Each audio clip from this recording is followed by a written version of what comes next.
सबसे पहले नजर डालते हैं अब तक की bulletin. Islamabad deputy commissioner Islamabad Irfan Nawaz Memon की हिदायत पर तन्नौल जोन में पेट्रोल पंप्स पर पेट्रोल और डीजल के म्यार और मिकदार को चेक किया गया।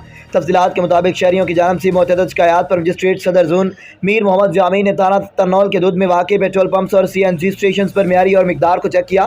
दौरान चेक पड़ताल पेट्रोल पंप्स और CNG स्टेशन पर स्टोरेज, सफाई सुथराई और वाशरूम्स आग से बुझाने के लिए उठाए गए इकदाम और पेट्रोल पंप पर कायम टक शॉप पर कायम DC काउंटर का ब्रेक बीनी से ज़्यादा लिया गया। मजिस्ट्रेट सदर जोन मीर मोहम्मद यामीन की जानब से चंद पेट्रोल पंप्स को चेक किया गया।